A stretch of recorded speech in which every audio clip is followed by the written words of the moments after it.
About it for the Pulitzer Prize winner, the multiple best-selling author, co-founder of DCReport.org.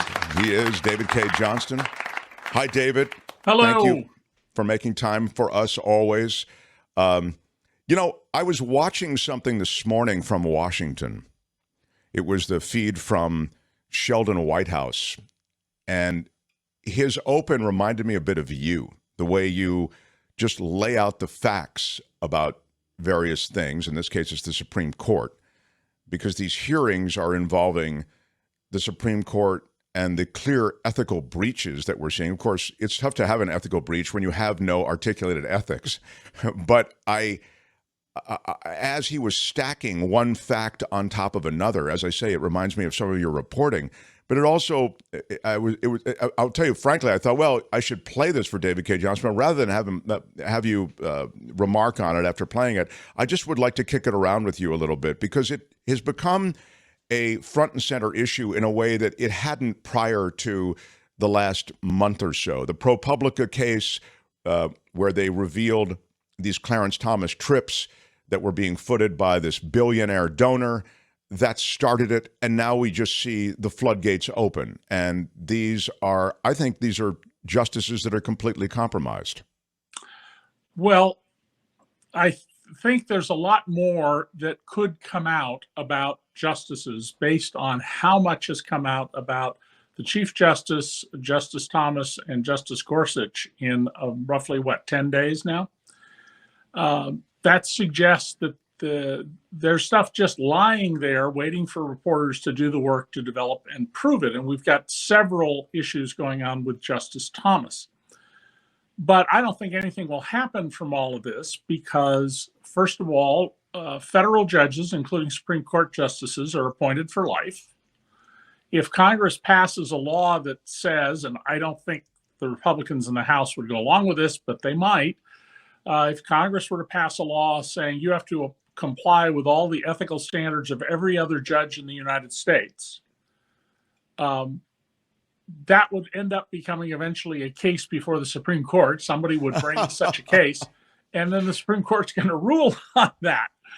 We got a real fundamental problem here, and the Supreme Court is not only the most unaccountable area of our federal government by design of the framers of our Constitution, but there's essentially nothing we can do because the only way to remove a justice is through impeachment. That requires a majority of votes in the House, possible if it's an egregious attitude, and especially if it were one of the liberal justices, one of the three liberal justices. But then you have to have 67 votes in the Senate, which is divided 51-49 politically. And if there's anything we've learned from the impeachments of Bill Clinton and the two impeachments of Donald Trump, it's that this is, in fact, by design, political, not criminal, not civil, and party lines matter. So I think that nothing will change here, despite a behavior that would cause a judge on any other court to be removed if they didn't remove themselves. And there's one other wrinkle in this, Mark, it's important to keep in mind. The standard is the appearance of impropriety. It is not actual impropriety. And the reason for that is to actually protect judges. So something that to an outsider might look to be improper, that in fact is perfectly proper. But if people would perceive it that way, then the judge can step back without saying I did something improper. The judge can say, because this appears to people to be improper, I'm recusing myself, that is, removing myself from the case, and another judge can take on this matter. And the Supreme Court just basically says, we're above that. We've been appointed for life. Go away. Indeed. And I hear this from Ruth. Justice Scalia was on a boondoggle when he died on that ranch in Texas some years ago. That's true. And it's interesting how these things are hatched, David. They're hatched in ways in which you have wealthy donors. A call is made to one of these hunting ranches, like the one that Scalia died on. And you never have the judge himself actually involved in the conversation. And then the offer is made from whatever, in a very kind of personal way, to join us on this hunting expedition. Meanwhile, you can classify it as a hospitality thing, as I guess that's Right. Clarence Thomas's high ground, when the reality is it's an institutionalized way of corrupting pay to play or payoffs. I mean, these things are arranged, in other words, from those who have business before the court.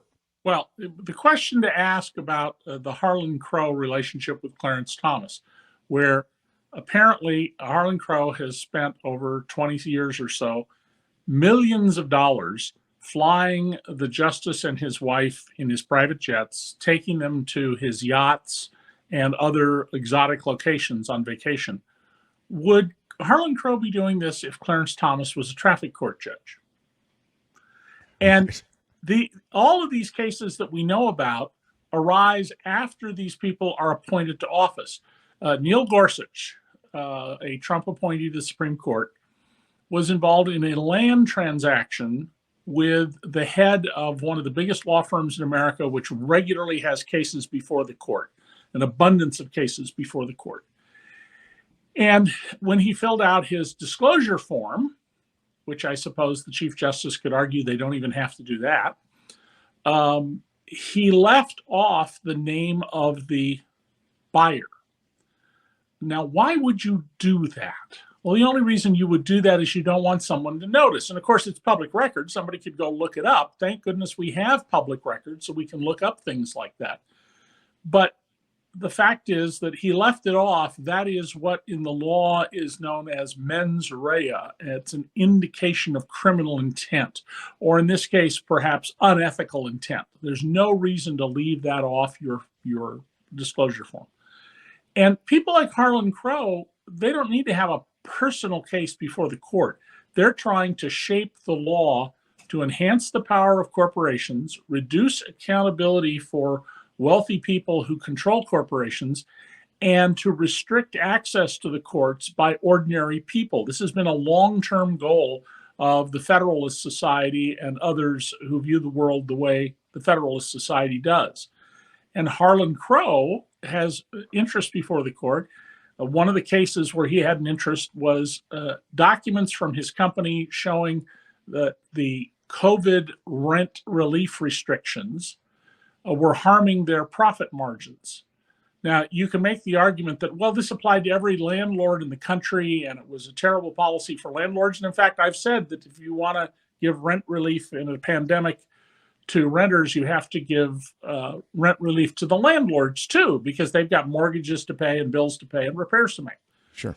But nonetheless, Harlan Crowe was in a position to privately argue for what he thought was best during these meetings with Chief Justice Thomas.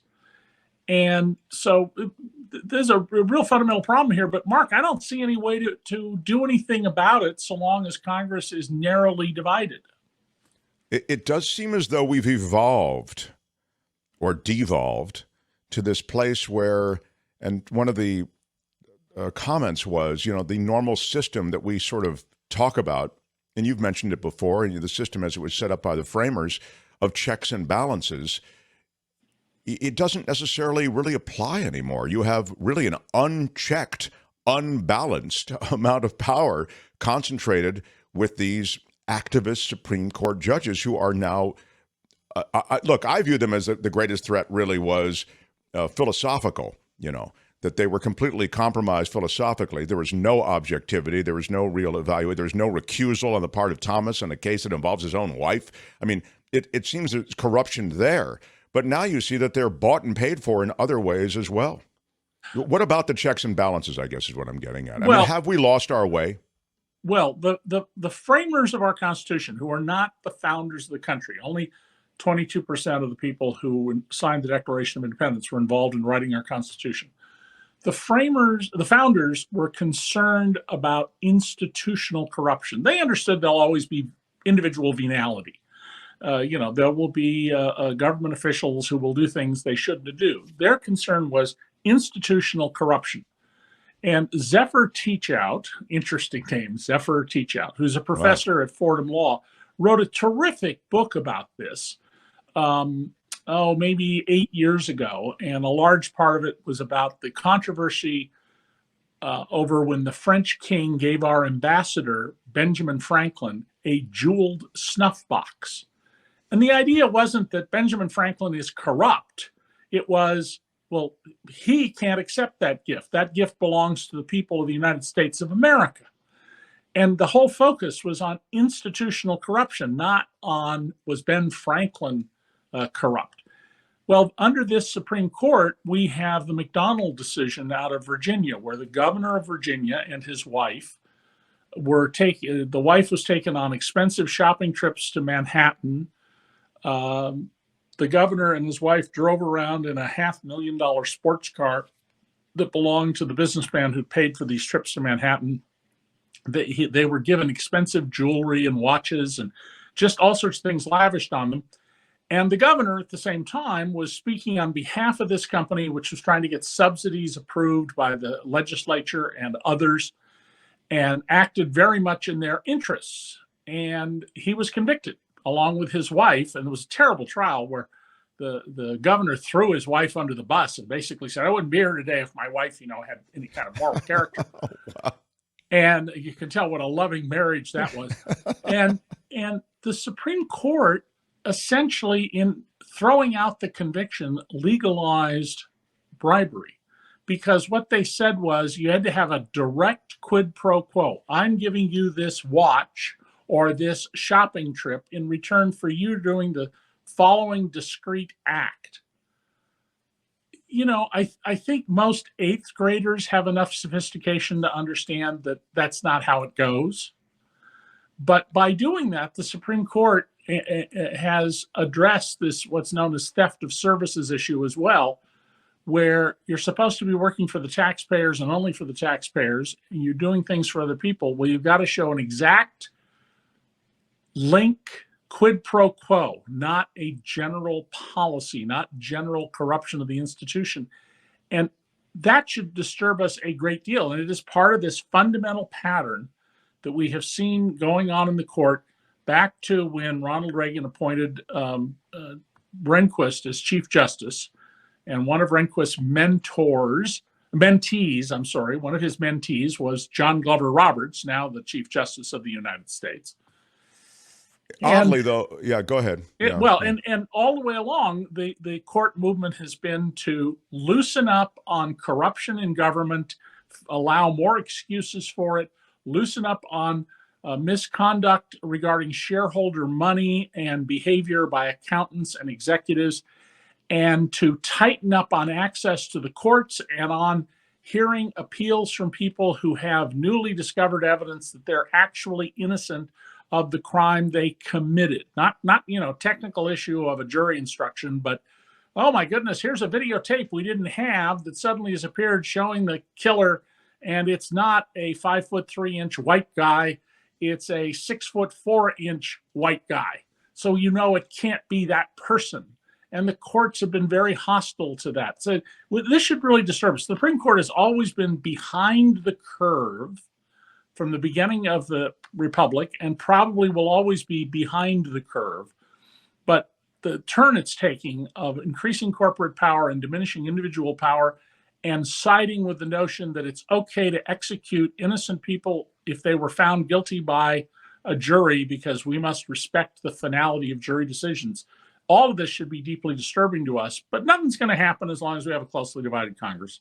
Yeah. So you're saying, look, the checks and balances are dependent on a Congress that isn't so deeply divided, where the votes are sort of preordained. I mean, yes, preordained would be exactly the right word, Mark. And it also is dependent on the level of individual integrity of people who get a lifetime appointment. I mean, the idea of the lifetime appointment was that it would separate you from the slings and arrows of political debate and controversy. Okay, there's a good argument to be made for that. But what if the person you appointed lied to get to the court, as it's pretty clear that both Rehnquist and John Glover Roberts and Clarence Thomas did, and Brett Kavanaugh did. I think it's quite clear at this point that all of them lied in their confirmation hearings. And when you say lie, you're speaking about what lies specifically, David? Well, Rehnquist denied during his confirmation hearings, this was 40 years ago, so my memory may be a little off, but he denied engaging in certain kinds of acts that were Reagan administration efforts to suppress votes by Black people in the South.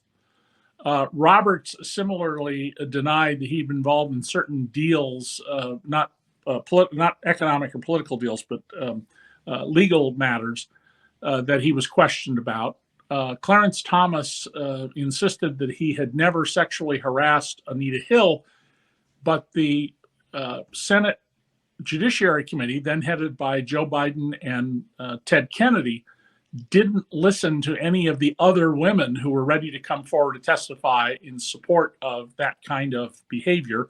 And of course, in Brett Kavanaugh's case, only the Stanford professor, Professor Ford, testified, whereas there were apparently many other women willing to come forward to say that I was either literally raped or sexually assaulted or molested or otherwise mistreated by the beer-loving Brett Kavanaugh. And that was all shut down. And there's been some stories now that have come out about how the Trump White House or someone acting at its direction saw to it that the roughly 4,000 reports of misconduct that came into the FBI, many of which I'm sure were bogus, just that number should tell you that, but they were suppressed and they were not turned over to the Senate. Yeah. So, you know, we've got at least 3 sitting justices about whom we can have it's reasonable to ask serious questions about their integrity and their moral character. Yeah, it's already been suggested Barrett also lied. It depends what lies you're talking about. As I say, philosophically, there's clearly lying going on. And then you have this once in a while. Chris writes, this is like being mad at the game because you messed up playing it. I don't think that's fair. I mean, it's like saying, well, I'm sorry, I'll let you. You're the guest, but I don't think that's a fair bust necessarily.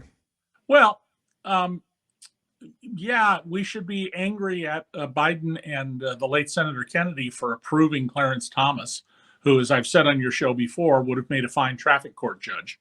Right. But, you know, just because we made a mistake doesn't mean we should have to live with it forever. I mean, slavery was a mistake. Are you suggesting we should have it today? No, that's ridiculous. We used to deny women the right to vote. We had child labor. Should we not, you know, you fix things when you learn about them. But what the framers of the Constitution, I don't think, and I've read a lot of their writings, teach about what they did. I don't think it occurred to them that someone who is a lifetime appointment as a Supreme Court justice or any federal judge would behave dishonestly. We have in fact impeached and removed some federal judges. There was a federal judge in that resort island off Texas, Galveston, who called himself the Emperor of Galveston and hired onto his clerical staff women who were involved in messy divorces or child custody fights and needed their jobs. And it was a requirement for them to keep their jobs that they serviced him sexually in his chamber on demand.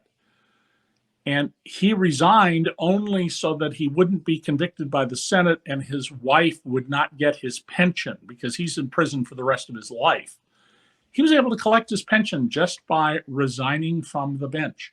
Donald Trump's sister was able to stop the inquiry into her corrupt tax behavior, where clearly if she were brought up on charges, she committed, as Donald and his other siblings have, serious, calculated, repeated tax crimes.